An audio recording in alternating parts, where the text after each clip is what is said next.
de la formación y capacitación de la comunidad.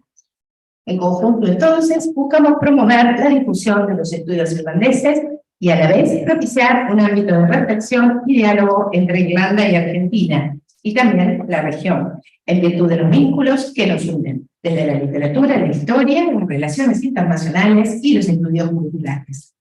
Mi nombre es Paula Ortiz, soy la directora de la Escuela de Lenguas Modernas de la Universidad de El Salvador y vicepresidente de la Asociación de Estudios Irlandeses de Chile.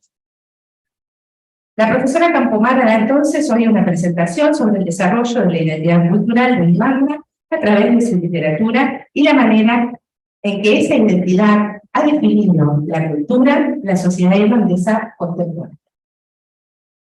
Después hará una comparación con el caso de la Argentina y el desarrollo de la noción de la argentinidad y el rol jugado por la herencia cultural de Irlanda.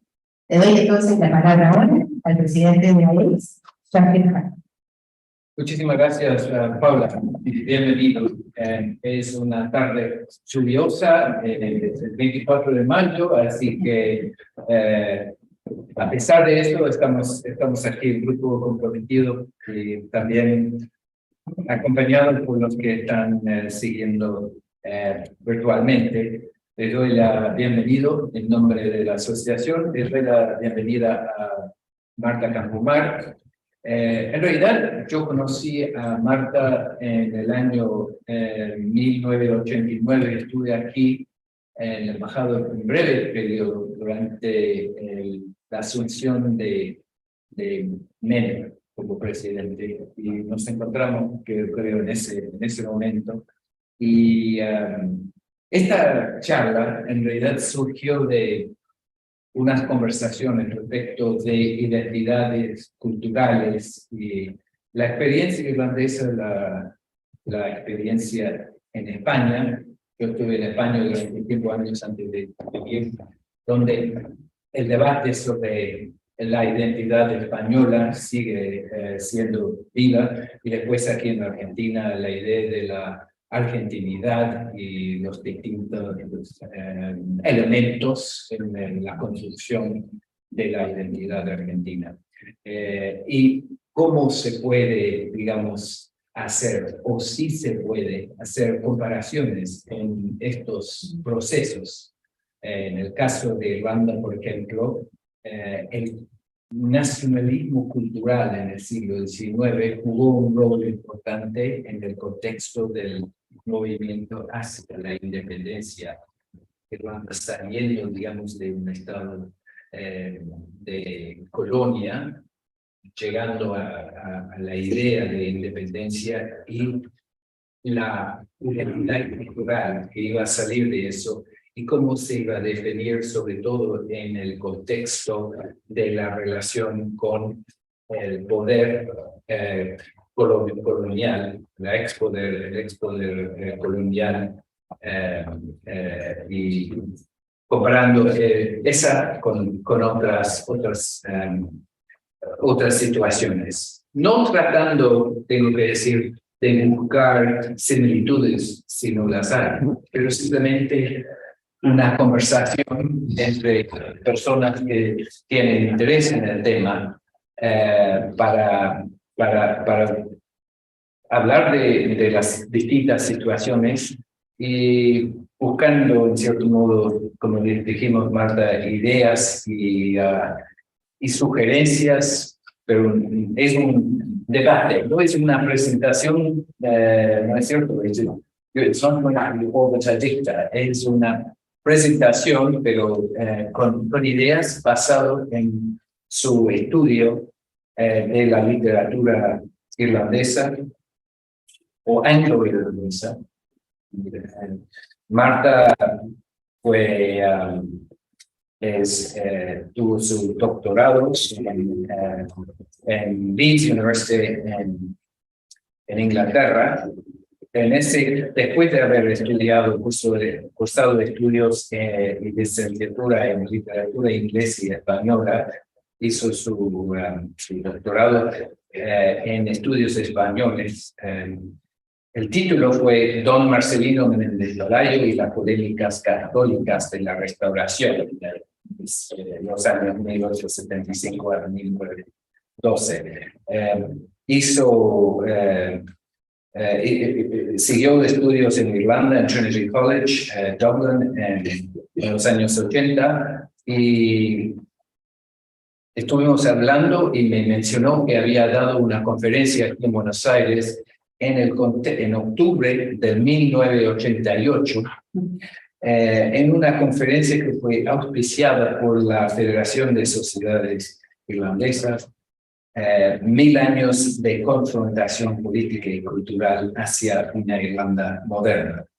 Para mí fue una presentación de gran interés y por ese motivo salió la sugerencia de una presentación de Marta sobre este tema.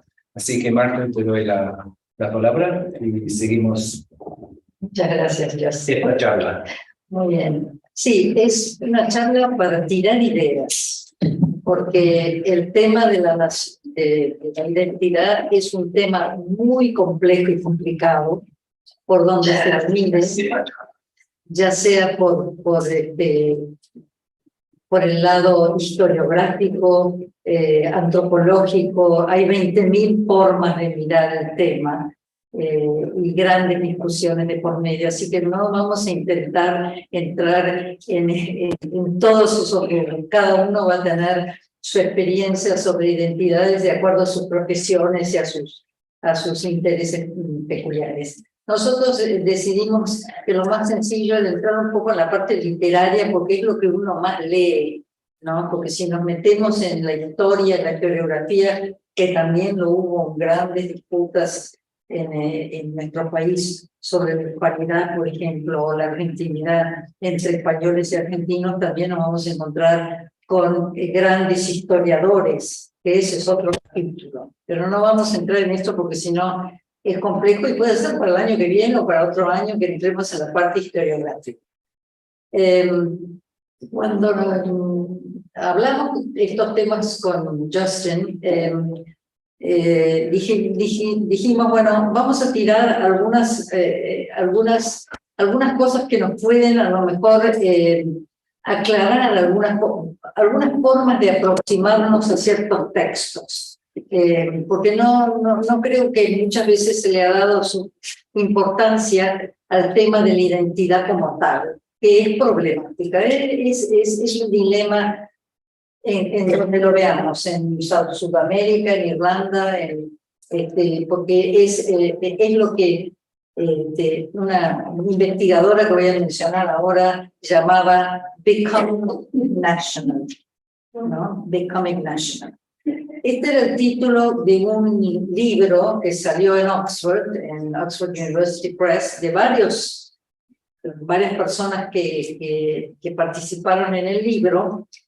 Y me llamó la atención de una investigadora de Chicago que se llamaba Julia Skulski, que ella se dedicaba al estudio de la literatura postcolonial. Y entonces me pareció que esto era importante porque nosotros también hemos sido colonia, Irlanda también ha sido colonia, y hay algunas cosas que son diferentes y otras que son comunes a todo este proceso. Ella estudió, su artículo se llama The Ambiguities of Authenticity in Latin America. Y eso me llamó la atención. Ella está haciendo un estudio de la construcción de una novela venezolana, Doña Bárbara de Rómulo Gallegos, y de ahí empieza a explorar este efecto de la identidad en toda esta literatura postcolonial. Y me llamó también la atención que ella comienza con una frase, con un texto de Simón Bolívar, en el que Simón Bolívar dice que lo que conocemos de nuestra identidad son vestigios de una identidad original. Sudamérica es una mezcla de aborígenes, españoles y americanos, que piensan, y estos últimos, los americanos, piensan algunos en términos europeos. no españoles. Con lo cual ahí se complican también las identidades. La identidad nace, dice ella, de una conflictividad dual.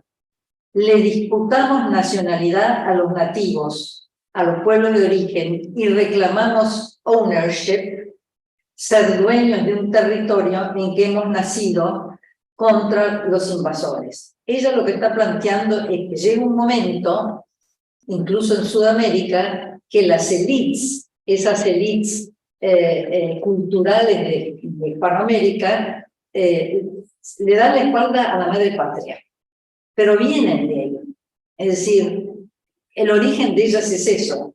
Y yo voy a mencionar acá a Victorio Campo, no porque sea ella el único caso, sino que porque acabamos de publicar las cartas de Ortega y Gasset con Victorio Campo, y ahí sale toda esta problemática. Ella es una persona que le escribe a un filósofo español en francés, y uno dice, pero ¿cómo no puede publicar, no puede comunicarse con él en español? Pues no, esta es una persona de élite totalmente afrancesada, y que ella dice, este es el idioma que a mí me enseñaron. Me educaron en la época victoriana con este afrancesamiento. Entonces Tursky dice, hay una fusión de culturas dispares, y esto es lo que hace complicado el tema de la identidad. Estas élites coloniales, después de la conquista española, niegan o crean un divorcio con las identidades populares. Y eso es lo que va a ocurrir, lo vamos a hablar nosotros en nuestra propia historia. Desde una óptica del mestizaje que ocurrió en América Latina, ella ve que hay una ambigüedad de proyectos nacionales. Una identidad nacional en un continente conquistado, colonizado, que conduce a una civilización o barbarie, como definía Sarmiento. El mestizaje sin reformas culturales de las élites que no se compenetran con el pueblo produce lo inauténtico. Fundaciones ambiguas, instituciones inciertas, por el problema de la identidad. De la herencia española autoritaria continúan los caudillismos regionales que Ortega y Gasset va a hablar en España invertebrada en 1922. Y esto lleva a toda la compleja trama que vamos a encontrar a la hora de definir una hispanidad, incluso una argentinidad.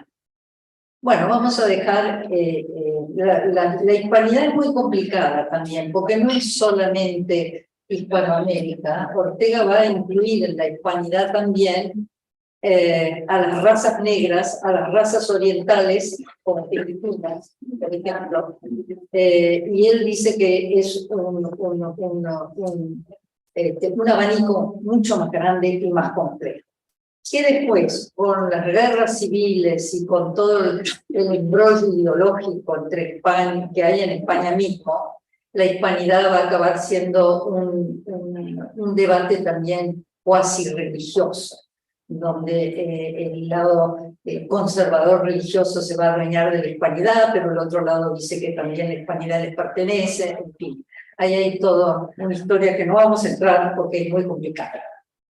Entonces, lo que yo quería destacar también es que Ortega, y eso nadie lo ha visto, en la España invertebrada, 1922, él dice, hay varios grupos en el proceso de becoming national. Primero, la conquista, que es digamos, la leyenda negra más pesada. Por la cual se reacciona. Después está la colonización y el mestizaje de la colonización. Y después está el postcolonialismo del criollo. Y después viene el proceso de la independencia con las inmigraciones, etcétera, etcétera. O sea que hay varias categorías. Y él dice que la categoría de la colonización nadie la ha estudiado. Se lo dice el presidente de la Nación, Ortiz, en 1939. Cuando habló por la institución cultural española. Bueno, esto es interesante porque nos lleva también al problema un poco también de Irlanda. ¿Qué es la argentinidad? Para Ortega, la argentinidad tiene que tener todos estos elementos. Y estos elementos, de alguna manera u otra, también se dan en Irlanda, pero con un proceso completamente distinto. Y aquí es donde vamos a empezar a hablar un poco de la cuestión anglo-irlandesa. Cuando yo fui a hacer el curso en Trinity College, el profesor que nos recibió, lo primero que preguntó es, "What is Irishness?" Y claro, nos quedamos todos petrificados porque nadie sabía, íbamos a aprender, pero no sabíamos que sobre todo, yo era argentina, pero estaba lleno de norteamericanos, que les planteé "What is Irishness?" les sorprendió.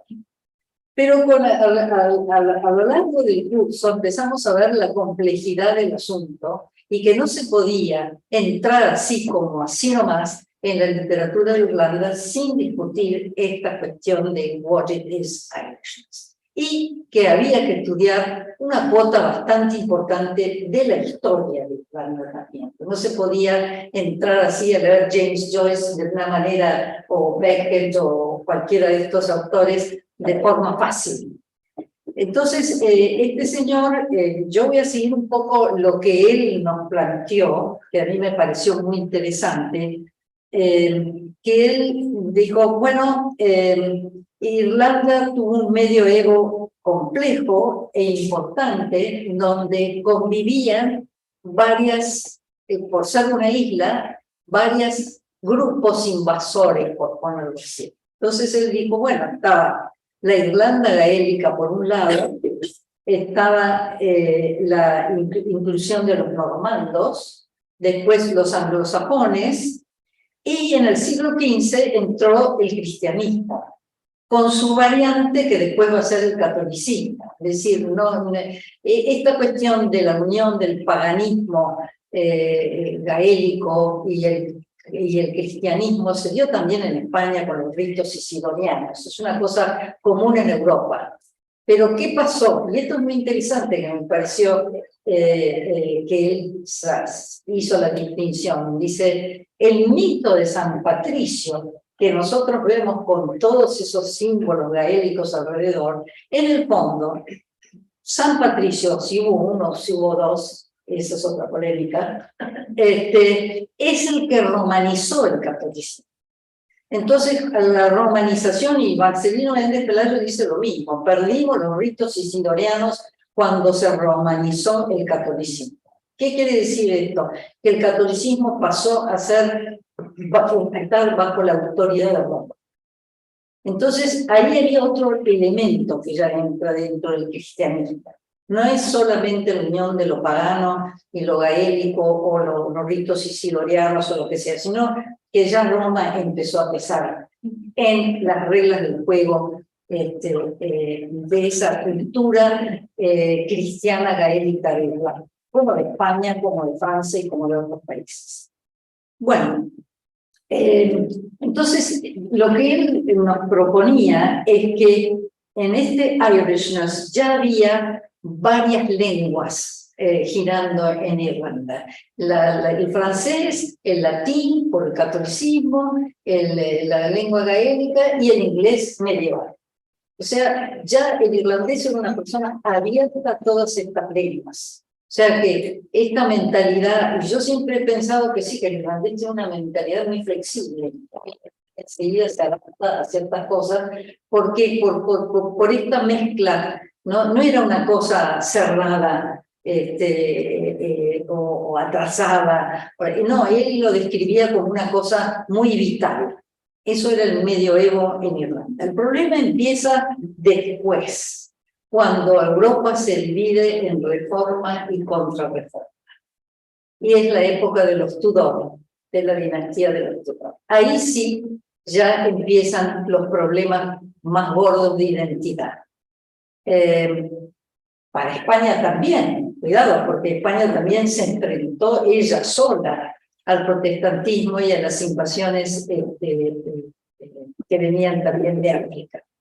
Entonces, Irlanda se encontró con que en esa época de los Tudor, la invasión de la presencia, de esa convivencia que había habido media revuelta en el medioevo, se convirtió ya en una persecución, donde las masas irlandesas, católicas, gaélicas, fueron sojuzgadas y a la vez trajeron settlers, pioneros, para que se tomaran posesión de las tierras. Entonces, las grandes masas quedaron beyond the pale, como se llamaba, más allá de la civilización, no estaban en la civilización, y la civilización se conservó en lo que se llama the Anglo-Irish Ascendancy.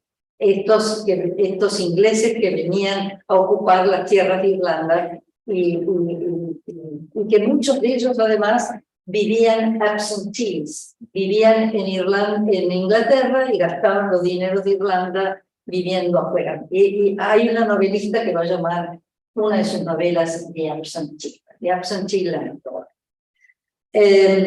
Bueno, esta situación se complica porque las masas católicas, gaélicas, no se les permite ser educadas. Y eso es muy importante. Entonces, solamente se educan con curas en hedge schools, ¿no? bajo los arbustos, por ponerlos así. Y entonces empieza a haber una especie de gaélico donde también hay mechado la lengua latina, el latín eclesiástico. Pero en esta, me olvidaba de decir que en la época de medioevo, muy importante fue la vida monástica, porque Irlanda fue el foco de preservación cultural de Europa. Y eso fue muy importante, o sea que el clero pesaba. Pero el clero que se mimetizó con estas masas irlandesas era un clero rural. Entonces, este clero rural ya era un poco más revolucionario, era un poco más que estaba con la problemática social de las masas. Y en esta época, por ejemplo, Irlanda no tuvo ni un Lutero, ni un Erasmo, ni un Luis Vives, no tuvo estas grandes cabezas. Incluso el Anglo-Irish Ascendancy recién se estaba instalando. Pero a lo largo del tiempo, este Anglo-Irish Ascendancy se sintió irlandés. Somos distintos a los ingleses. Y ahí empieza a complicarse también Irishness.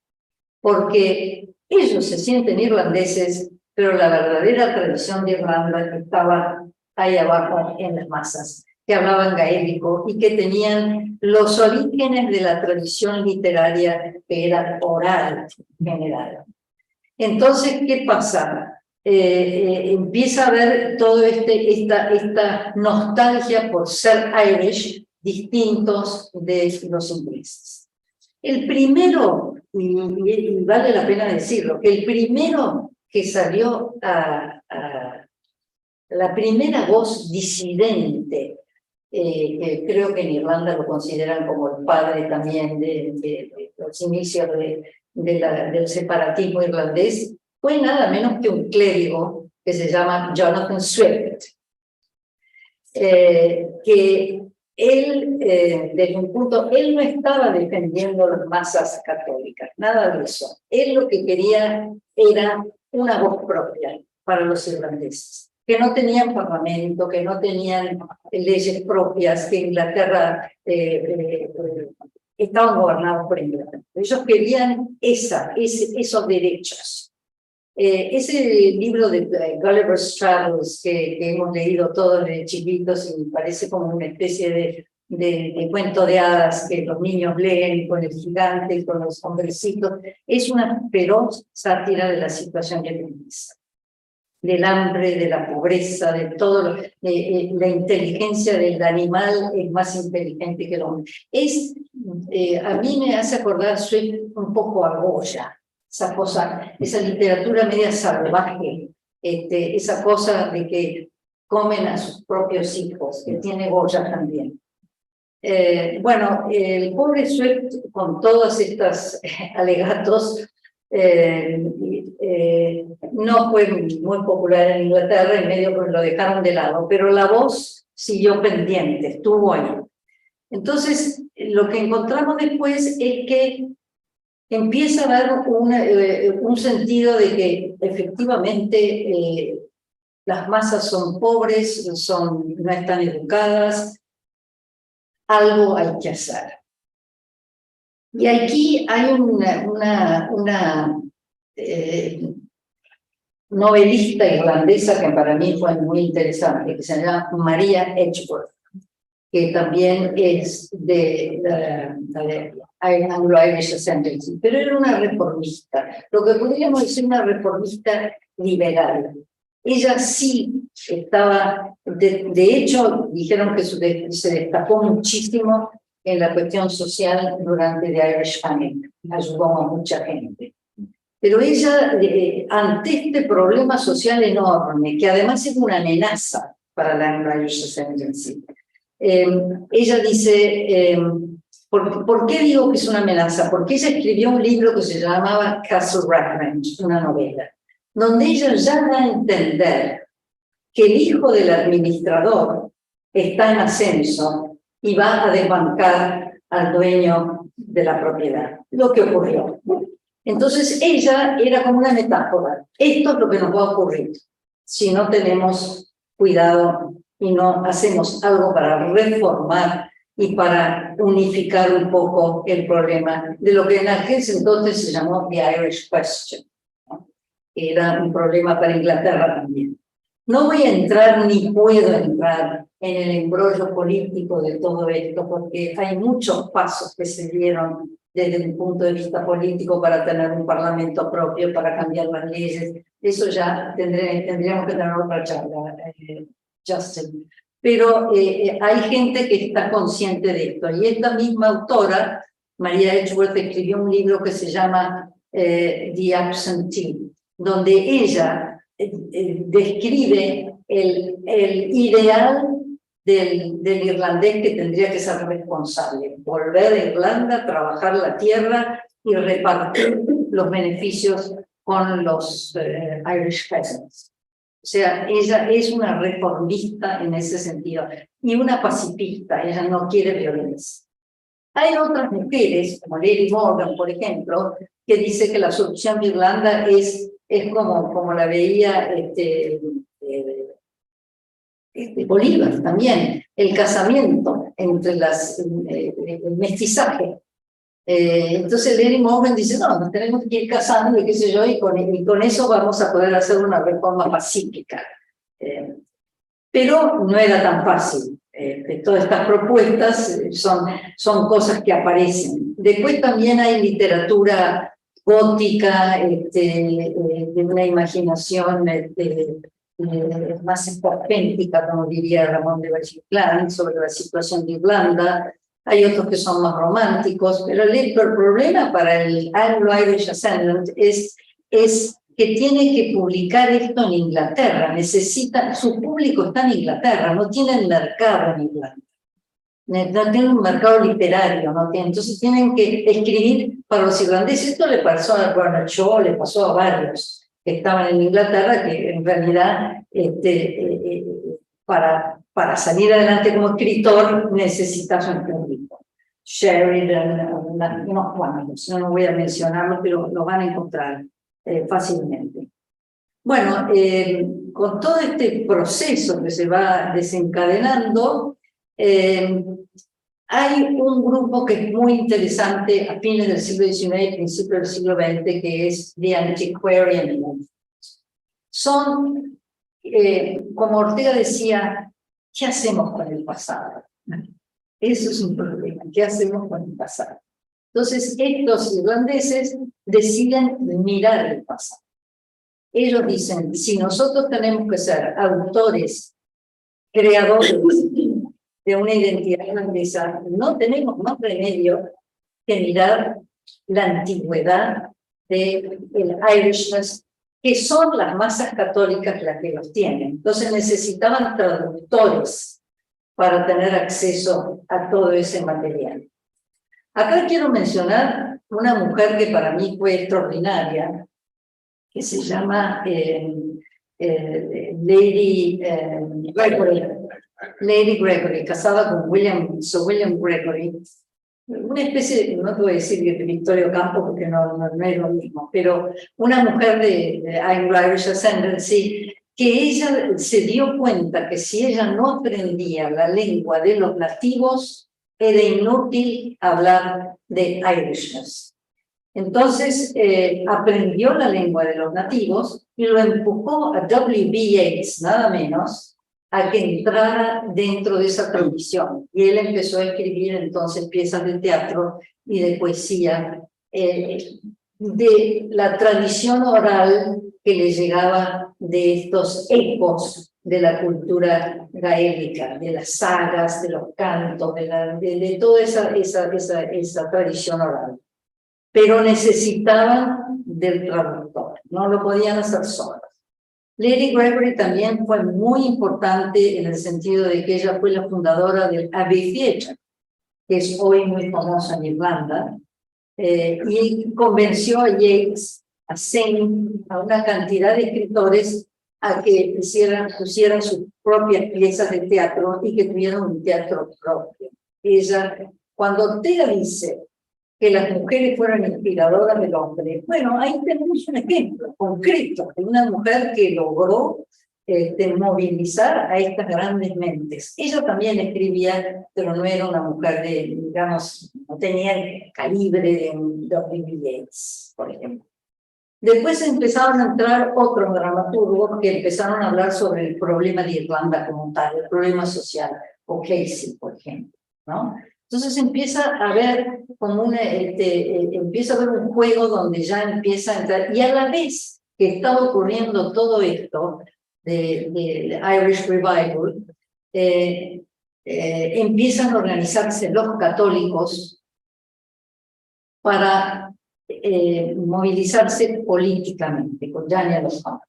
Entonces, mientras el católico empieza a aprender inglés para llevar adelante, entender las campañas políticas, el irlandés está a la vez recuperando las tradiciones orales. Así que hay las dos cosas.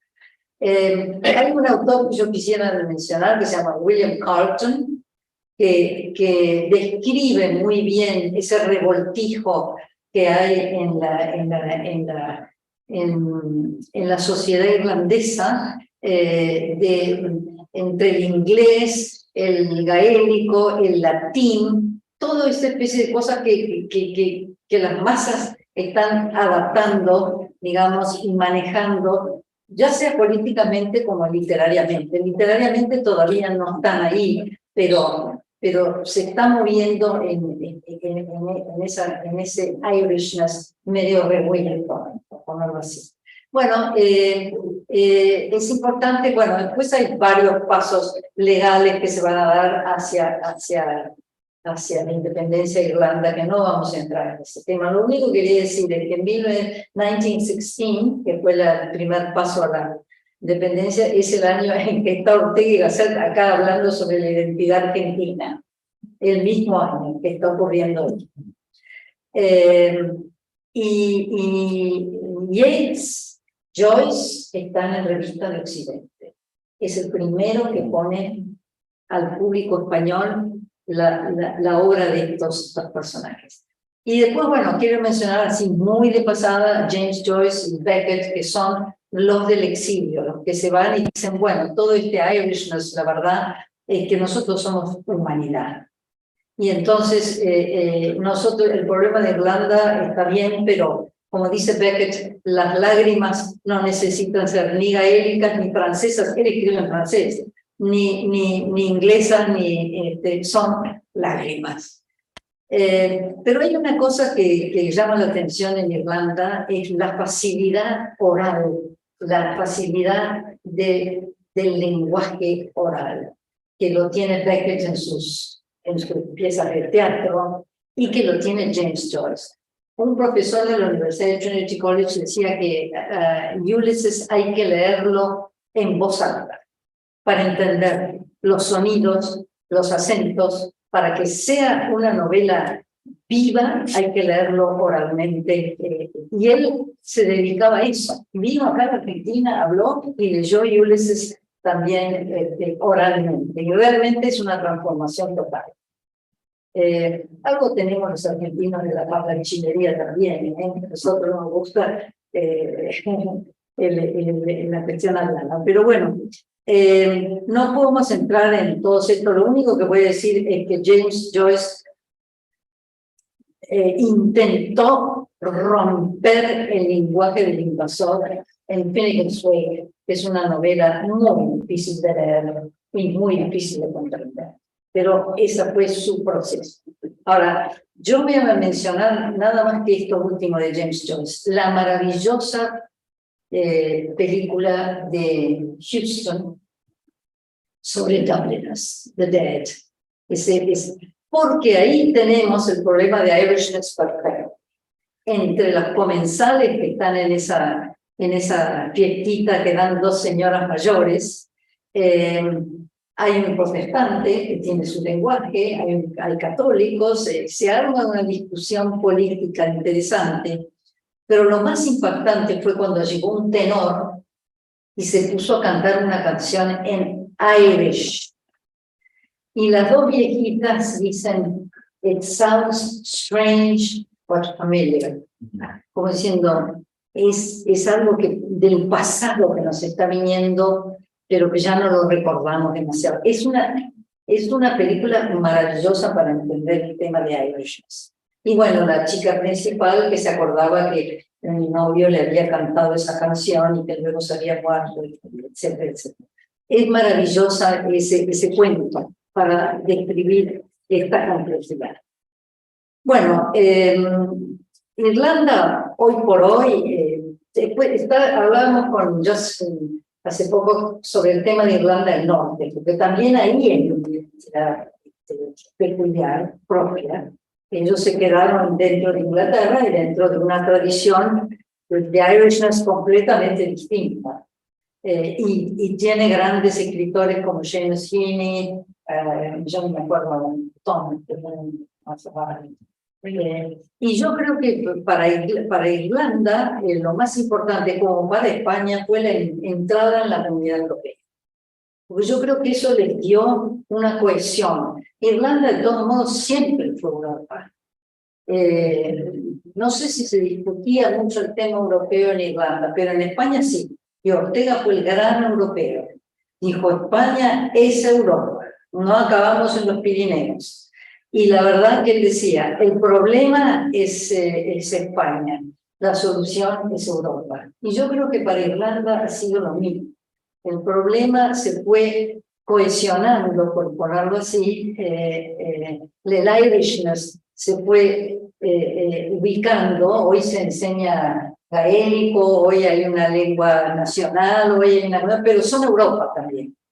Y yo creo que, hablando yo con muchos irlandeses, ninguno de ellos quiso dejar Europa, ni al contrario, ellos hablaban de lo mucho que le había beneficiado Irlanda al Irishness haber entrado en Europa. Bueno, yo quiero dejar un poco la cosa ahí, porque si seguimos con más escritores, pero es esa cuestión de separarse de Inglaterra por un lado, pero por el otro dependen de Inglaterra, porque el idioma que conservan literario es el inglés. Nadie lee una novela en Irish, y mucho menos en Estados Unidos, donde está el gran mercado. Entonces, lo irónico de todo esto es que han conservado el idioma del, entre comillas, del invasor, pero necesitan ese idioma para proyectar su producción literaria. Y de alguna manera, algunas cosas comparten los Irish con los ingleses. No hay tanta ruptura, como tampoco hay tanta ruptura entre nosotros y los españoles. Entonces, ahora voy a mencionar un poco España. ¿Qué pasó con España en todo este asunto? Y voy a usar, como estoy en la universidad, estoy en la Fundación Ortega, no tengo más remedio que traer al viejo maestro a la discusión.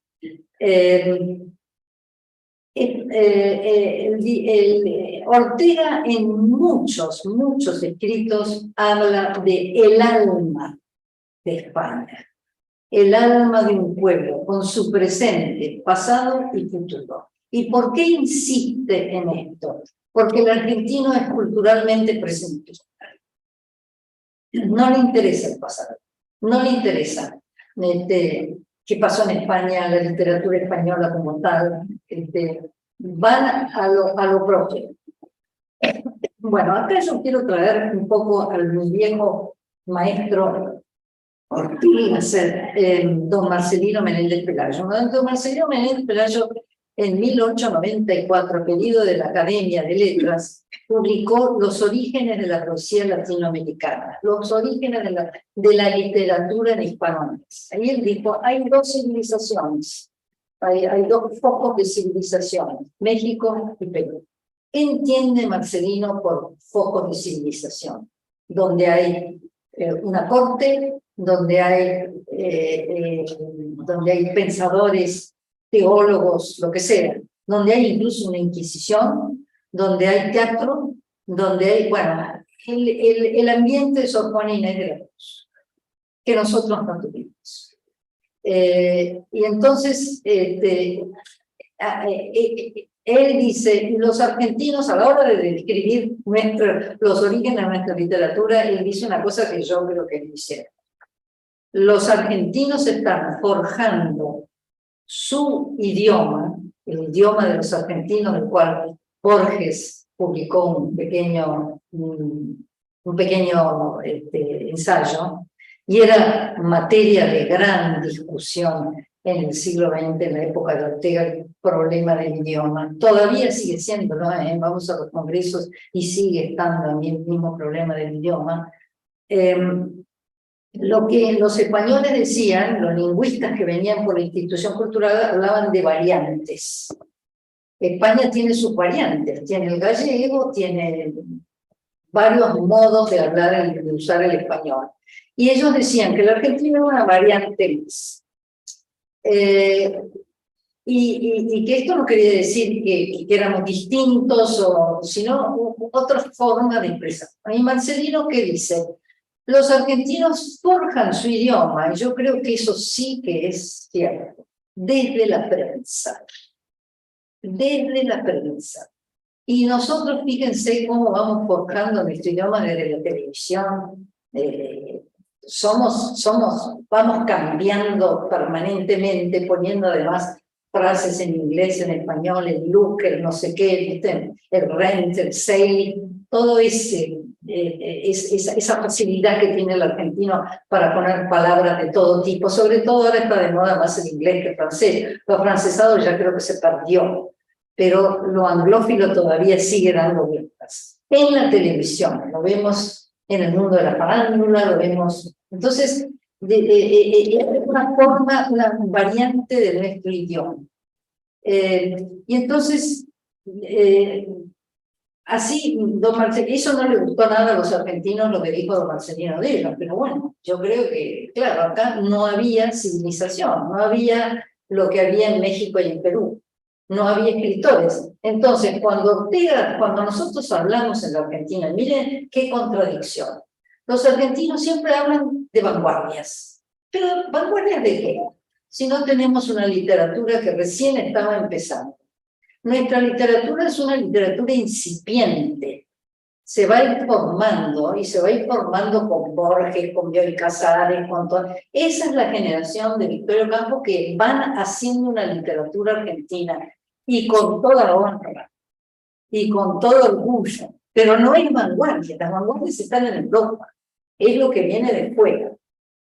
Entonces, y esto también complica un poco. Por ejemplo, la gente del interior, como Juan Veterán, en un librito en 1927, que se llama La América Española, la salud de la América Española, él dice, además de todo este meollo que tenemos nosotros de identidad, nos están llegando teorías de afuera, y él menciona marxismo, socialismo, liberalismo, todos estos ismos políticos que están llegando a un país que todavía no tiene su identidad formada, que estamos becoming national, ¿no?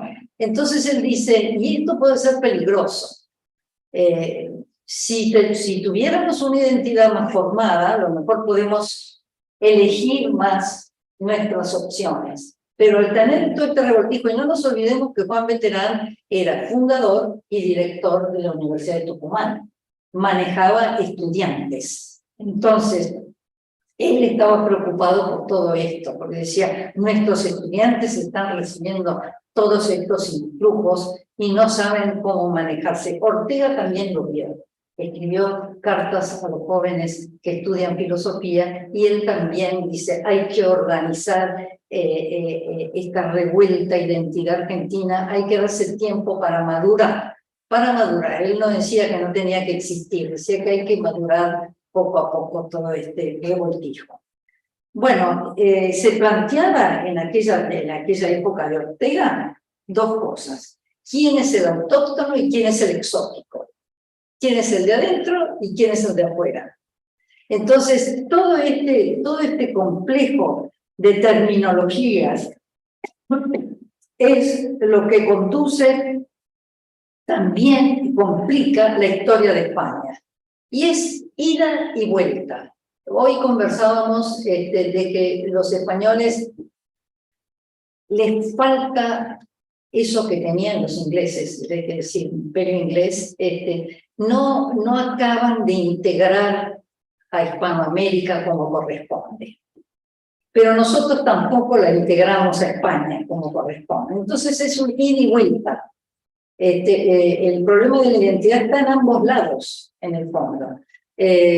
Ustedes fíjense que los españoles que hablan dicen, mi abuelo vino con las inmigraciones, pero hablan de las inmigraciones. Nadie te habla de 3 siglos de virreinato.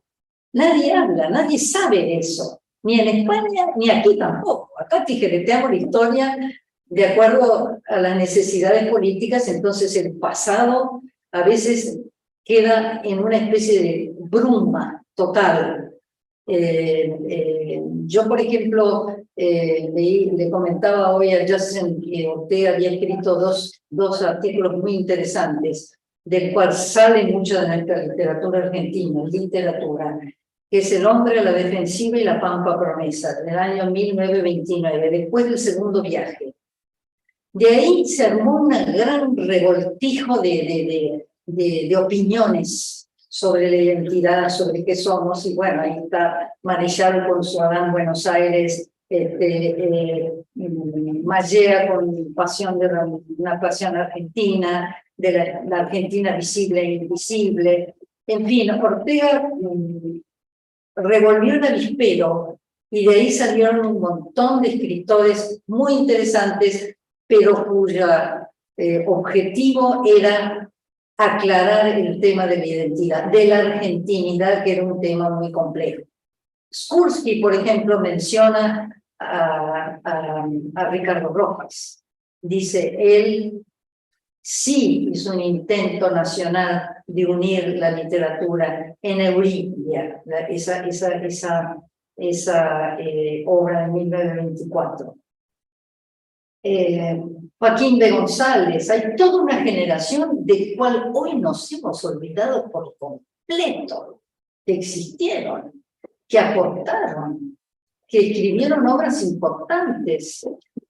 José María Ramos Mejía escribió en 1904 una obra que se llama Los simuladores del talento, donde describe el hombre a la defensiva que Ortega va a usar, y donde él dice qué tipo de república queremos. Porque lo que nos falta, y Ortega lo va a decir, no es un problema económico, es un problema de ética y de moral. Eso lo dice 1904 José María Ramos Mejía, el autor de Las muchedumbres argentinas, el que analizó nuestro revoltijo cultural. De ahí van a salir un montón de respuestas. Y otra respuesta que yo quería tocar así muy por encima es el tema del gauchismo, porque se utilizó el gaucho argentino como el símbolo de la identidad, y es solo una parte de la identidad, porque después está la identidad cosmopolita de la élite argentina, de Casares, incluso Borges, y después está la mentalidad del interior, que es otro. Yo digo, gente como Terán, gente como Rojas, gente que viene del interior, tiene otra perspectiva de la argentinidad, mucho más compleja y mucho más delicada. Bueno, con esto yo cierro un poco, es muy elástico todo lo que les acabo de describir, pero para que vean el peso de este tema, que es muy importante, que se puede tocar de Irlanda, se puede tocar de literatura argentina, literatura sudamericana, y que me parece que es un tema que vale la pena tomar un autor y, por ejemplo, discutir sobre eso. No sé qué te parece, Justin. Bueno, primero, muchísimas gracias.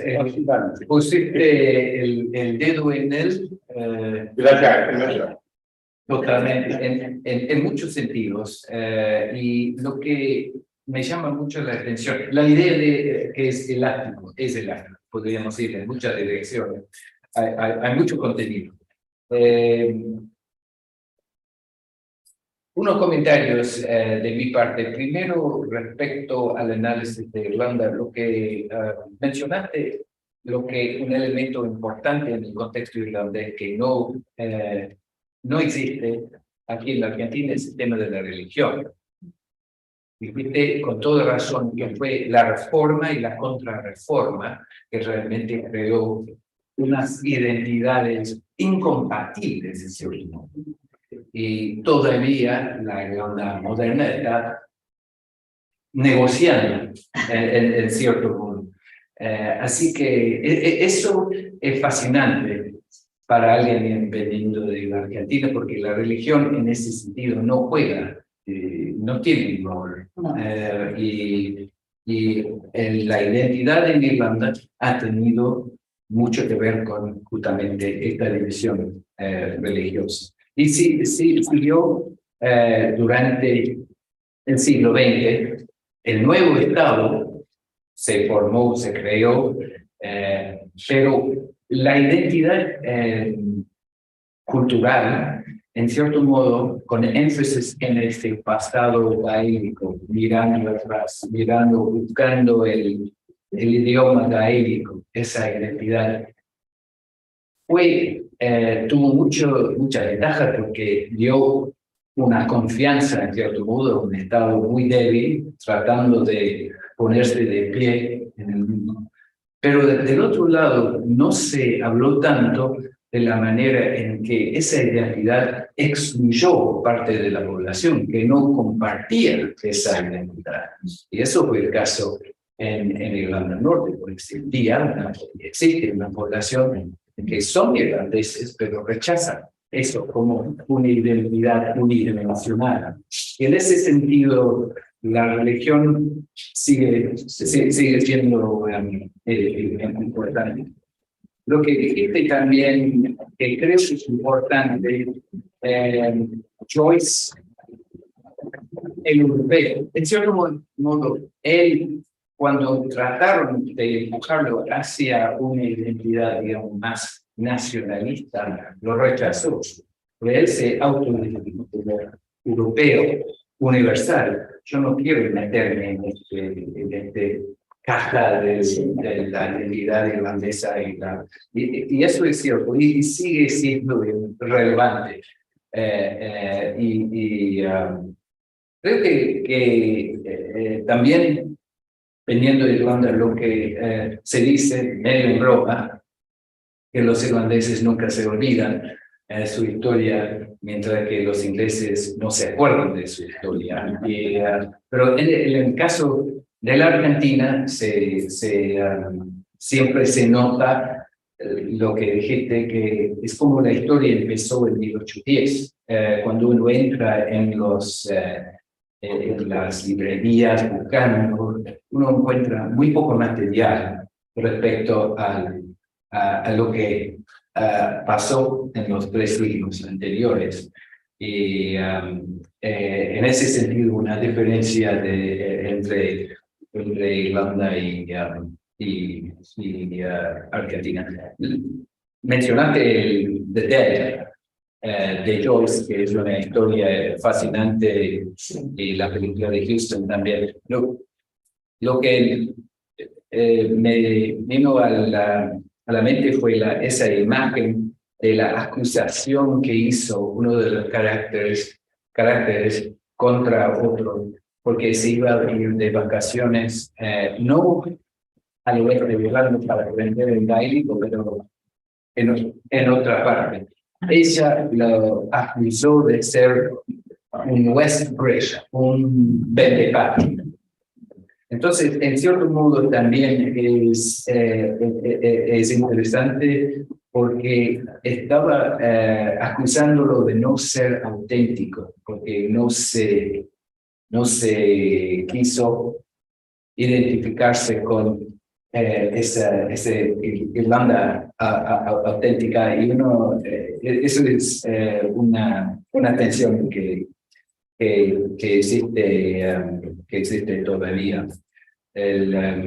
Bueno, no sé si hay otro un comentario, una pregunta, alguien tiene. Es el renacimiento cultural del fines del siglo XIX fue, en cierto modo, una parte importante en la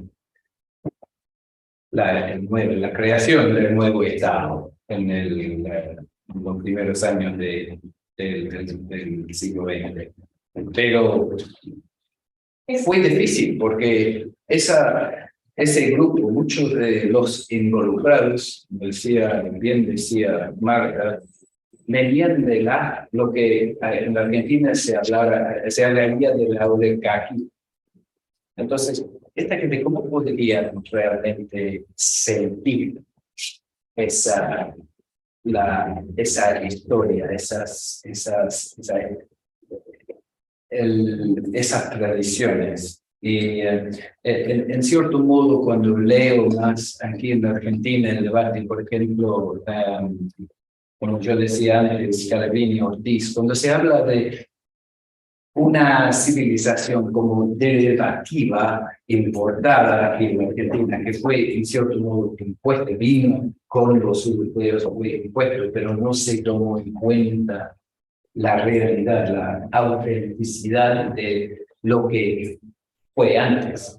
En cierto modo, uno ve un cierto paralelo, la importancia de ir atrás, de buscar las raíces, y eso es otro factor. Ese fue el problema de Vittorio Campo con Tagore. Tagore le dijo, pero acá lo que yo estoy viendo, muebles, todo es una cuestión europea. ¿Qué hay de argentino? Y Vittorio Campo le contestó, bueno, nosotros somos descendientes de europeos, tenemos derecho, porque además Victoria usa mucho la palabra de los derechos. Ella pelea por los... Entonces, nosotros somos europeos, tenemos derecho a tener todos estos muebles, pero Tagore le pareció como que estaba viviendo una ficción de Europa y no lo auténtico que había en el país. Él buscaba eso como una persona además que viene de una cultura totalmente distinta y dispar y que quería ver algo más, entre comillas, de Sudamérica y no los muebles franceses que habían puestos en una casa, ¿no? Entonces, ahí Victoria siempre tuvo ese problema, ¿viste? De explicar su europeización de alguna manera, y el de afuera le refriega, sí, pero ¿qué hay de Argentina? Ese es un ejemplo. Ella se disculpaba del hecho de no poder ella le dice a Tagore, bueno, nosotros somos descendientes de europeos, ¿por qué no podemos tener muebles franceses y jarrones que vienen de Alemania? O, nosotros somos eso. Pero yo creo que Tagore estaba buscando algo más, porque iba camino a Chile también, Tagore. O sea que de alguna manera está buscando signos de algo más auténtico de lo que él consideraba que tenía que haber en Sudamérica. Y ese siempre es un problema de las culturas populares. Bueno, en cierto modo ahí hay un paralelo en el sentido de que van la oligarquía y ascendentes, muchos de ellos ausentes, con grandes terratenientes, con grandes casas por toda la isla. Fueron ausentes estas casas hechas con muebles de iglesia, Sí. impuestos. Uno de las maneras que fue canalizado la protesta, la lucha contra esta casta, en cierto modo, fue en quemar estas casas. Así que durante los primeros años, los 2 primeros siglos del siglo pasado, se quemaron muchas de estas casas enormes, se perdió cosas extraordinarias, pero fue una manera uno puede ver una manera de una protesta contra esta imposición. Perdón, Roberto. No, quería decir esto que me has dicho de lo que dice Tagore, ya no es solo Victoria, sino que es algo que lo dicen varios escritores. En el año 10 viene Clemenceau acá, con motivo del centenario de Mayo. Entonces, claro, va a las cartas más o menos que reciben, y hay un comentario en sus memorias que, más o menos, para decirlo en una transcripción que entiendan, es pero esta gente, todos estos muebles franceses, toda esta porquería que nosotros ya no usamos, que vendemos por nada, estos lo tienen como una maravilla, lo compran, o sea, quieren hacerme que algo que no es. Y justamente en ese estilo, ustedes en San Isidro tienen a la más grande, cercana, coleccionista de cosas argentinas, que fue Victoria Aguirre, pariente de Victorio Campo, que fue la que donó el Casi, la que tenía el Museo Pueyrredón, bueno, y ella fue una gran coleccionista de cosas argentinas. Y Victoria, de vieja, de muy vieja, reconoció su pertenencia a Argentina en un grado, diría, de gran reconocimiento y muy arriesgado, como era Victoria, ¿no? Pero había que tirarse a la pileta con poca agua, que fue en el año 77, porque ahora es fácil decirlo. En el 77 Victorio Campo había sido elegida miembro de la Academia de Letras. Victoria ya tenía su cáncer de garganta, era una multitud la gente que había, me acuerdo que daban tarjetas para entrar de distintos colores, se entraba por la Academia o por el Palacio de Racing, una multitud, embajadora. Y Victoria le costaba hablar largamente. Y empezó su discurso. Ya lo sopapeó. Lo felicito y me felicito de que hayan vencido el prestigio, les dijo a todos los académicos, y entre una mujer. Dijo, voy a hablar de 3 mujeres. 15 minutos, 20 se los dedicó, yo fui testigo presencial, a Virginia Woolf. Los otros 20 minutos a Gabriela Mistral, que hablaba de los inditos, su gran amiga. Y finalmente terminó diciendo, y por último me quiero referir a Águeda, una de las mancebas de Irala, de la cual desciendo directamente. Eso fue un reconocimiento sobre todo en el año 77, porque ahora todo el mundo por ahí está buscando un país indio, pero en aquella época natural, ella lo dijo así, o sea, y dio una relación además, porque Irala tuvo 3 mancebas en el Paraguay, no una sola, por eso era el paraíso de Bahía. Y ahí reconoce al final de su vida esa pertenencia casi que fue llamativa. Hay una pregunta acá, que es un poco fuera de tiempo, pero Pablo Cisneros pregunta, el escritor William Butler, él sí expresa su nacionalismo inglés, a diferencia de James Joyce, ¿qué piensa? Yates, William Butler Yeats, claro. Está hablando de Yates, ¿no? Sí. Sí. ¿Cómo es la pregunta? Perdón. El escritor William Butler, él sí expresa su nacionalismo irlandés, a diferencia de James Joyce. Sí. ¿Qué piensa? Porque Yates, si es Yates, Sí. están hablando, sí, Yates entró dentro de la tradición gaélica y escribió una cantidad de piezas de teatro intentando tomar la antigua mitología. Sí, pero vuelvo a repetir, fue por influencia de David Gregory, que lo empujó en esa dirección y escribió piezas de teatro importantes.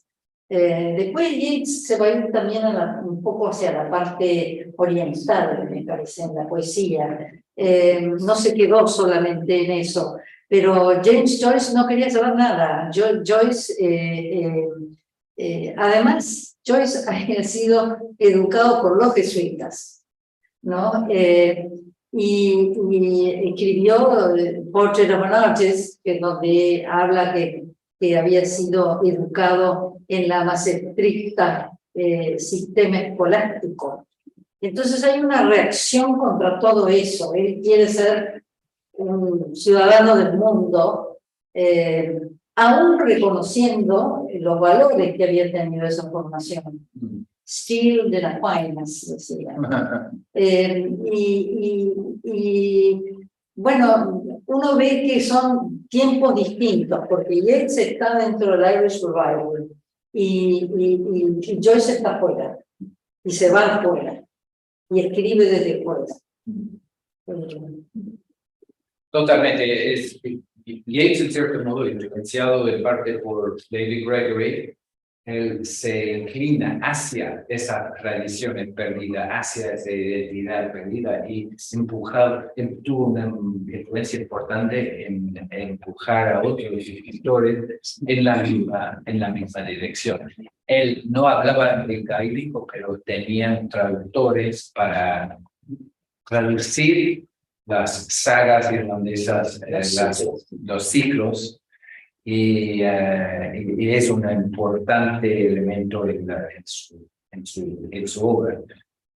Como decimos antes, Joyce fue primero, Yates fue protestante, la familia no fue gran terrateniente, pero pertenecían, digamos, al Anglo-Irish, esa clase cuyos orígenes fueron en Inglaterra, que llegaron y que formaron parte digamos, del sistema colonial. Joyce, de católico, educado por los jesuitas, entiende lo que está pasando. Él ve esta identidad, este nacionalismo, lo ve muy estrecho, lo ven de una forma negativa. Y él sale de Irlanda justamente por eso. Llamó a Dublín, a pesar del hecho de que él vio esta ciudad como el centro, vio el mundo en esta ciudad, insistió en irse porque lo veía como el centro de parálisis. It is the center of paralysis. Tenía que salir, tenía que irse. Dos perspectivas muy, muy distintas. No sé si eso contesta la pregunta. Son las 6:22 y vamos a abrir la sesión después a las 6:30, ¿cierto? 6:15. Entonces ya hemos hecho pasar un poco. No sé si hay otro comentario, Si no, muchas gracias a todos. Un aplauso.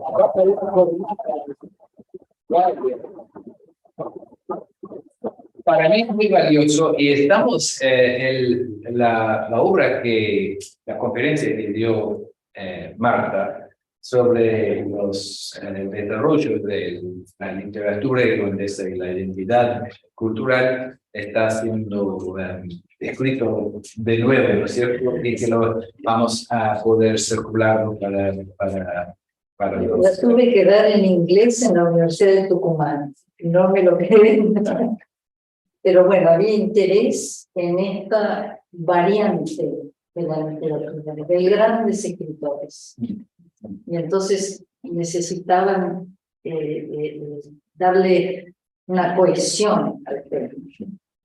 Pero gracias por eso, y una vez que tengamos ese texto, lo vamos a diseñar. Muchas gracias.